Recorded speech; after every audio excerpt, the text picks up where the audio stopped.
They expect you to snap. They expect you to shout.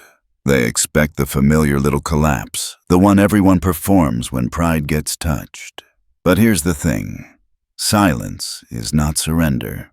When someone disrespects you, the first, most powerful move is to stop dancing to their script. Don't bark. Don't flinch. Stand still until the room feels heavier, until the air itself seems to ask a question.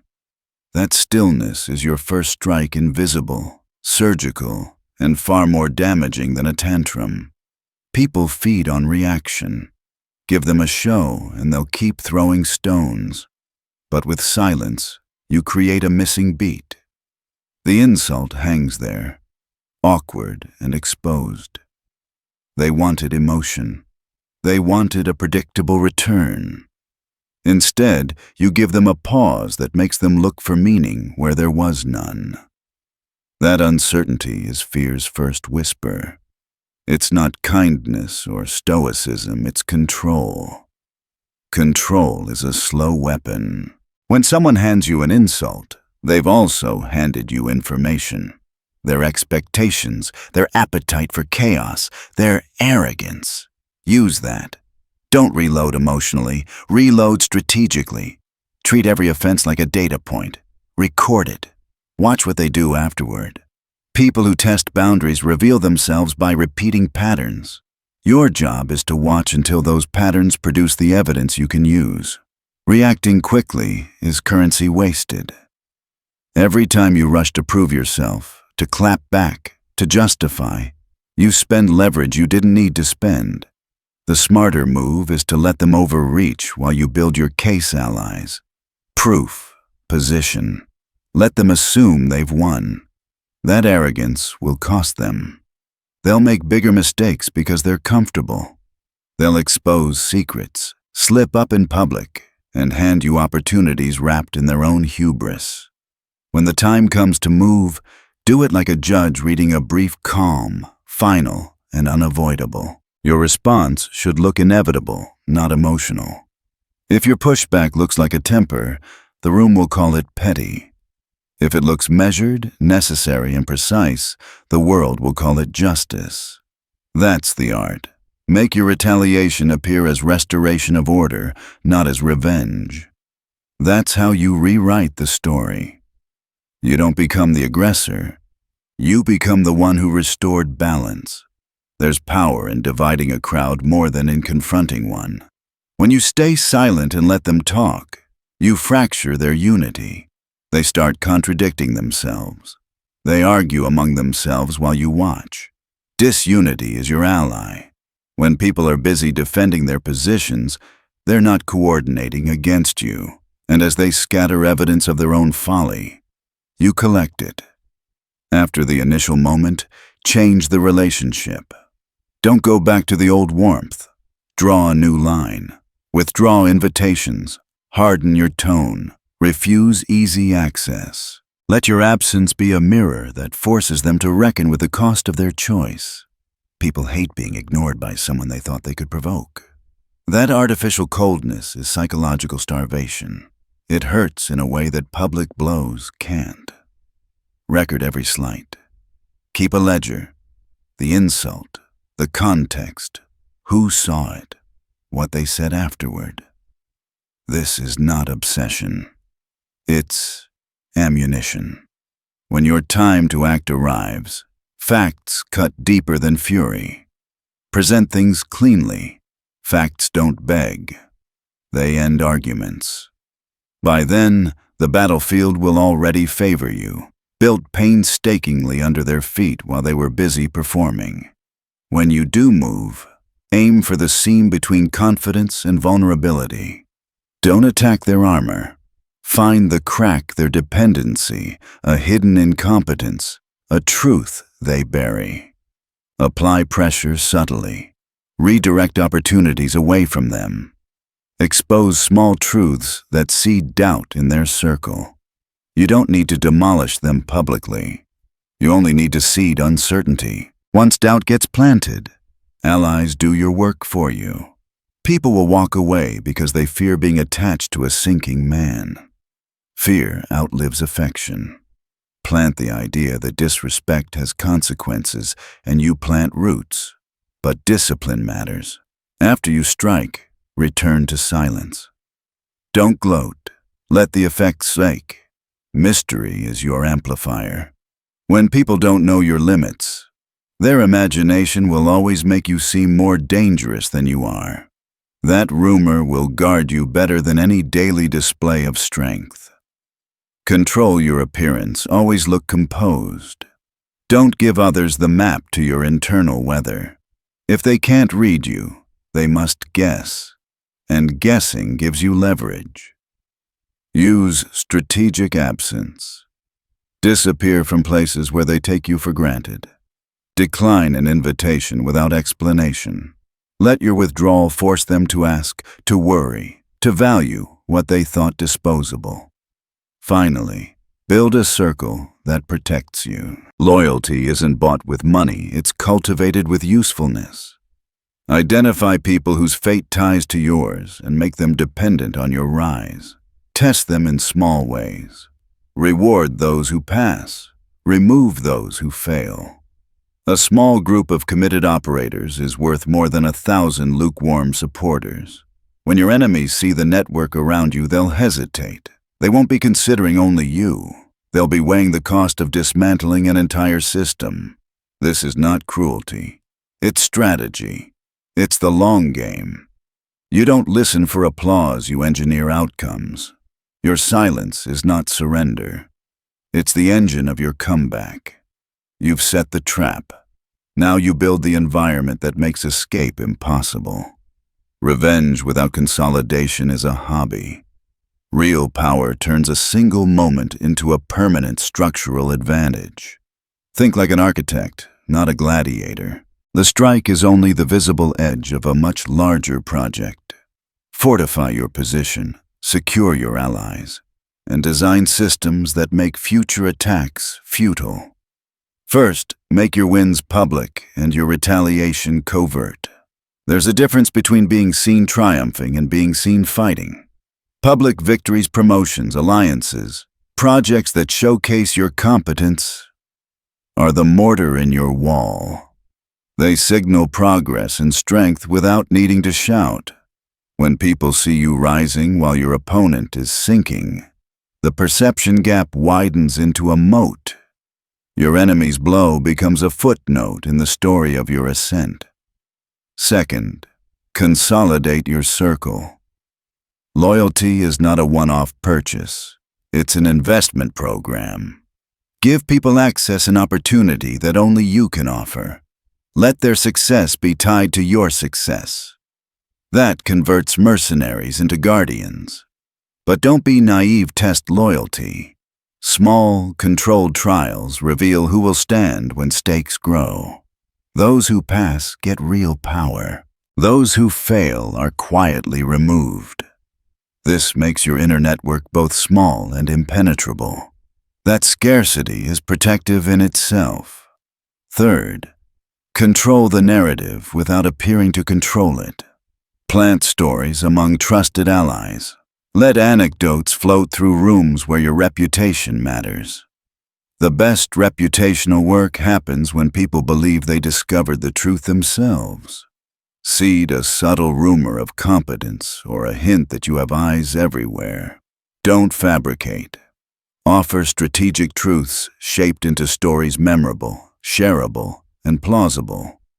Once others discuss your capability without tying it to you, the tale becomes self-propagating.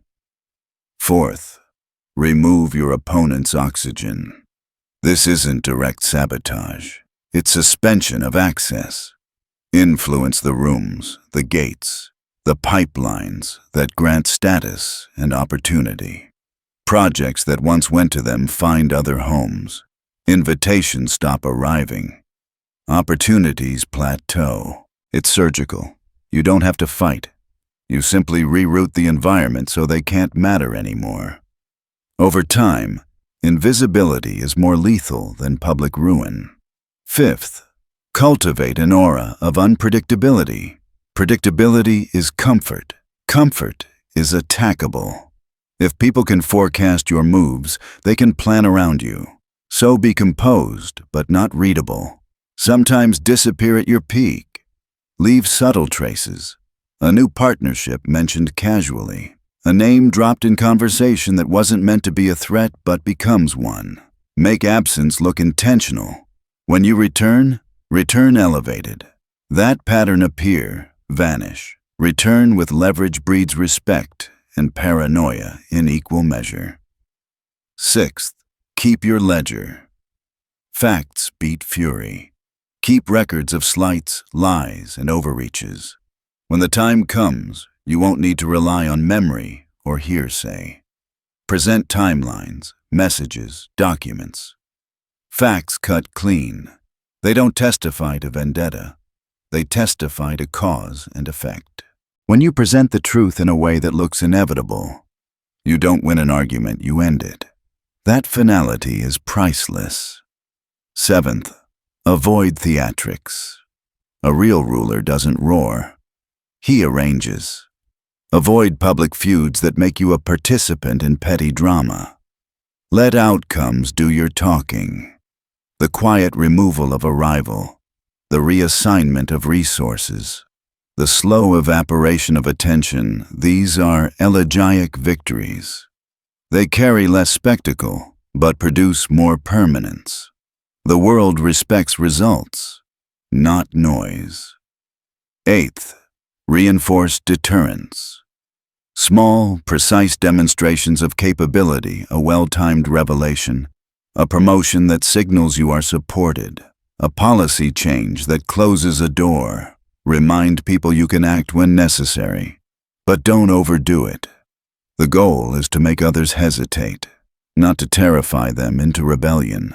Think of it as keeping your blade visible while rarely swinging it.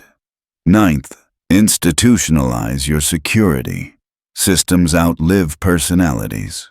Build structures that encode your advantage. Contracts, exclusive processes, reciprocal obligations. Make it costly for others to undermine you. If your position depends solely on charisma or force, it's fragile. If it's embedded in systems legal, social, economic, it becomes durable. 10th, maintain your composure as a public ritual. People read faces before facts. Walk into rooms as if you own their attention. Speak as if whatever you say is a defining clause in a contract. That composure breeds reputation. Over time, reputation becomes a preemptive defense. People avoid crossing you because they assume the cost is too high. Finally, remember the moral calculus. This is not about cruelty for its own sake. It's about survival and design. The aim is to make disrespect a bad investment for others and a bad habit for the world around you. Turn single moments of insult into ongoing systems that protect you. Elevate allies and erase threats without open warfare. When you engineer that result, you've moved from reaction into rule. Silence started the process. Now structure it. Build layers. Make your absence weighty. When the room believes your limits are unknown and your will is inevitable, you won't need to prove anything again. Power will arrive as consequence, not as spectacle. At this stage, you're no longer defending yourself. You're shaping the landscape. Your power isn't measured by how loud you roar, but by how quietly everything rearranges itself around you. The game has shifted. You are not playing pieces anymore. You're designing the board. Your enemies, they've become teachers. Every time they underestimated you, they revealed what kind of blindness exists in others. Study it. File it away. Most people are driven by emotion ego, envy, insecurity, and when they lash out, they think they're striking. What they're really doing is confessing. Your job is to listen without responding. Every insult is an X-ray. Every act of disrespect exposes a weakness theirs, not yours. Understand this. Restraint is not passivity. It's strategy disguised as patience. When you hold back, you're not avoiding conflict. You're allowing the opponent to build your evidence for you. They become noisy, reckless, transparent. You remain still, unreadable, inevitable. That contrast builds fear faster than any aggression. And fear, once planted, grows quietly. You won't have to remind them of it. Their own mind will. But patience alone isn't enough. Power needs design. You have to learn when silence ends and precision begins. There comes a point when waiting turns from strength to stagnation, a thin line most people miss. That's where Machiavelli's principle applies. Strike only when the blow ends the matter entirely. Never strike because you're angry. Strike because it's time. When that moment arrives, make the action look like necessity, not vengeance. In power games, perception is as lethal as force. If your move looks personal, they'll paint you as bitter. If it looks inevitable, they'll call it fate. The difference is how much you've prepared. Document. Observe. Let them build their own gallows with arrogance and carelessness. Then, when the moment comes, you only pull the rope not out of rage, but out of reason. This is the beauty of quiet power. Your enemy becomes the author of his own downfall. You simply edit the ending. Never attack the strong points they parade in public. Go for the seams, those soft places between pride and weakness. Every human has one. A boastful rival's seam might be his secret craving for validation. A charming manipulator's seam might be his hidden financial fragility. Find it, and you don't need to destroy him directly. You just guide the right truth to the right ears. Small truths, not total exposures, are deadlier. They sound believable, harmless just enough to make people question, and when doubt enters a man's circle, he begins to rot from the inside. Allies whisper. Confidence fractures. He'll collapse without you lifting a hand. That's the difference between loud revenge and Machiavellian revenge. One burns fast. The other corrodes slowly, permanently. When they finally fall, resist the urge to celebrate. Don't confirm anything. Don't post cryptic quotes or victory laps. Let silence finish what precision began. Because mystery magnifies your power. The less you explain, the more others imagine. And what they imagine is always worse than what's true. They'll turn you into a legend of quiet control. The one no one dares cross because they never know what you're capable of. That's how fear replaces resistance. It's not about violence, it's about uncertainty. People can resist pain, but they crumble under ambiguity. When they can't predict you, they can't prepare for you. That's psychological deterrence at its highest form. Your mere presence becomes pressure. They'll measure their tone when they speak to you. Rehearse their words before mentioning your name. They'll call it respect, but it's survival instinct wearing manners.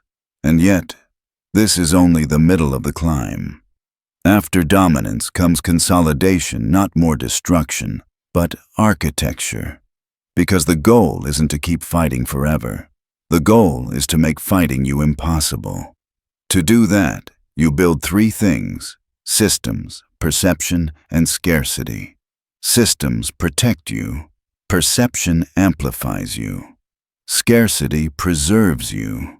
Your systems are the invisible rules that keep your power intact.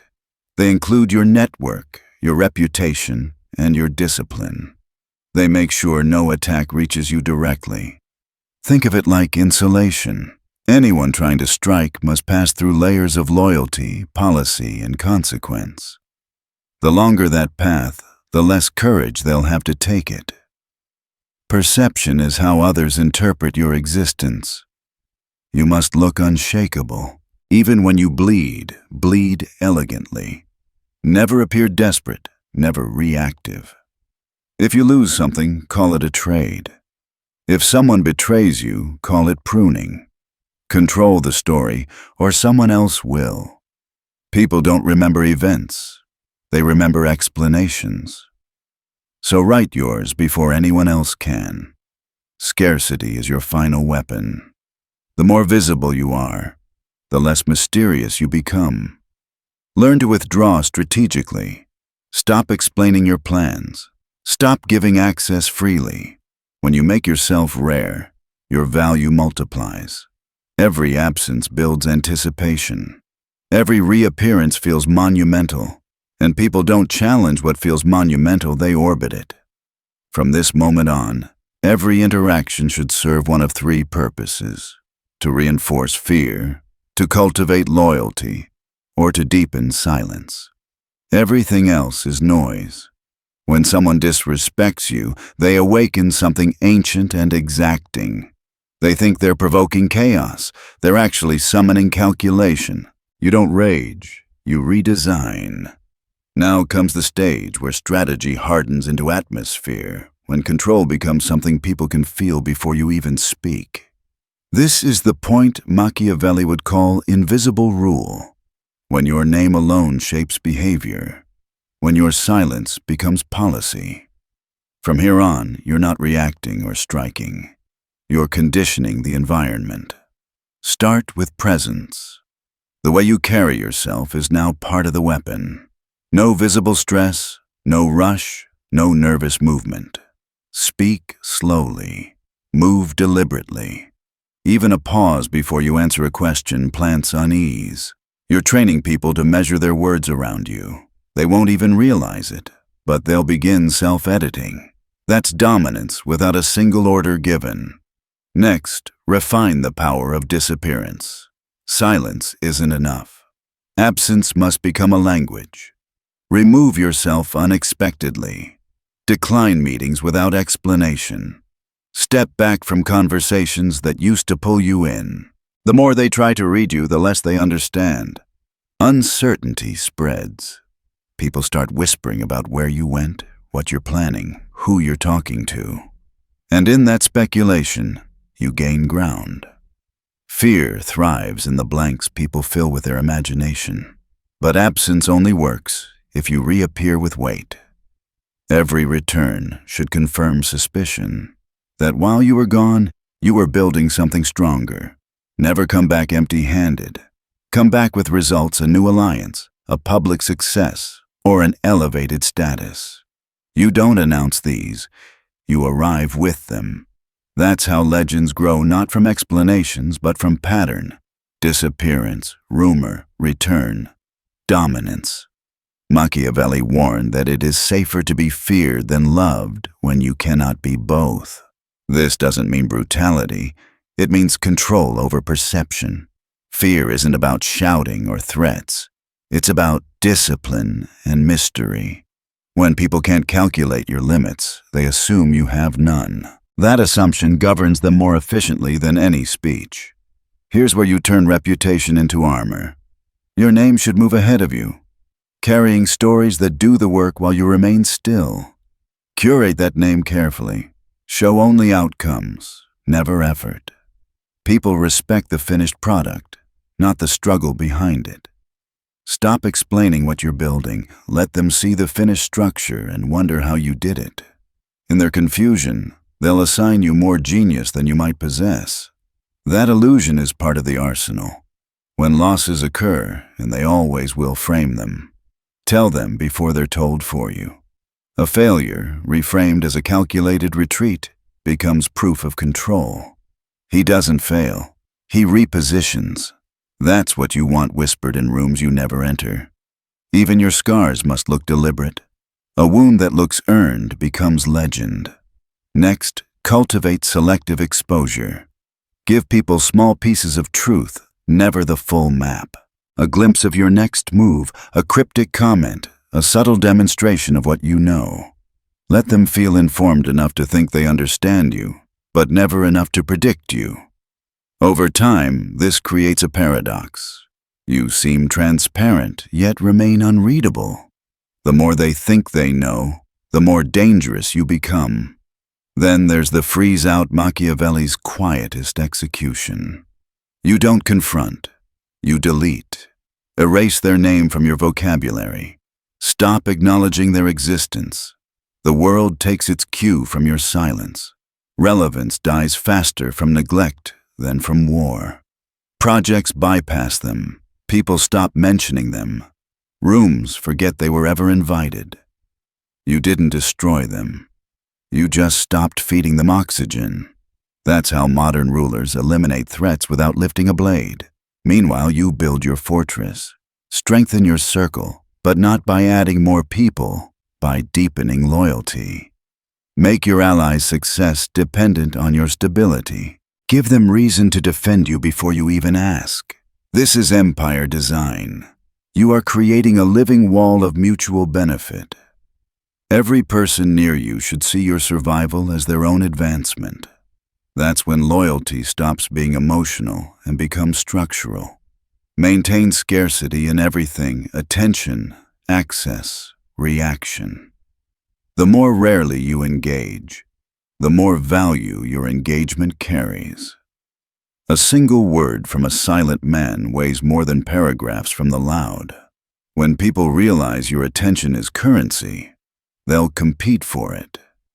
And in that competition, they obey your tempo. Remember, the goal isn't to fight everyone. It's to reach the point where no one dares to fight you. That's not achieved through constant offense, but through calibrated unpredictability. Sometimes mercy, sometimes ice, sometimes a nod, sometimes a vanishing act. Never let them pin down your pattern. Predictability is vulnerability. Mystery is armor. And finally, composure. Always composure, even in triumph. Keep the same stillness you had in the beginning. Don't chase the applause. Don't explain the silence. Let your reputation handle the talking. The truly powerful man doesn't need to convince. His stillness does it for him. Because by now, the game has inverted. They no longer watch for what you'll say, they watch for what you won't. There comes a point when revenge fades and rule begins. You've silenced the noise, erased distractions, and built your circle. Now your goal is permanence, to make your power self-sustaining. Machiavelli taught that after victory, the wise ruler doesn't rest. He consolidates, because unguarded power bleeds away. Consolidation begins with visibility. Every achievement, every alliance, every public success must look inevitable, not lucky, not accidental. People respect what feels destined. So make your progress visible, calm, and continuous. You're not showing off. You're engraving your name into the landscape. When others see you expanding, they stop wondering if they can stop you. They start wondering how to stand beside you. Next, bind loyalty through dependency. Money and favors are temporary, but alignment of interest is eternal. Give your closest allies power that flows through you. Make their rise tied to your stability. When your fall means their downfall, they'll guard you with their own ambition. Loyalty built on shared gain is stronger than loyalty built on emotion. At the same time, erase the enemy completely. Don't argue, don't mention, don't acknowledge. When you remove someone from your narrative, they vanish twice, first from your world, then from everyone else's. History only remembers what power allows, and silence is the most ruthless eraser. Now, protect the aura. Power without mystery becomes management. You're not managing, you're reigning. Keep your composure absolute. Speak less. React slower. Move deliberately. When people can't read your emotions, they fear what they can't calculate. You don't build your legend by shouting. You build it by letting others fill in the blanks with their own imagination. Institutionalized deterrence. Make the cost of betrayal systemic, not personal. When someone crosses you, their fall must look like consequence, not vengeance, a natural law, not a personal act. That way, others learn the rule without resenting the ruler. Over time, people start enforcing your authority for you. That's when fear becomes tradition. But fear alone isn't stable. Machiavelli knew that love and fear aren't opposites. They're tools. Balance them. Reward loyalty publicly. Punish betrayal quietly. Give small mercies that make your wrath look like a choice, not a habit. A leader who seems capable of kindness is more terrifying than one who's cruel by default.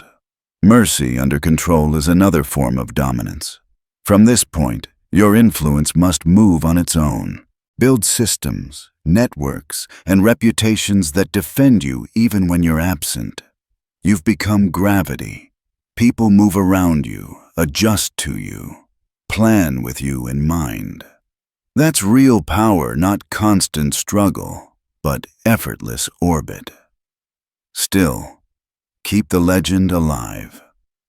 Every few months, remind the world softly that you're still dangerous.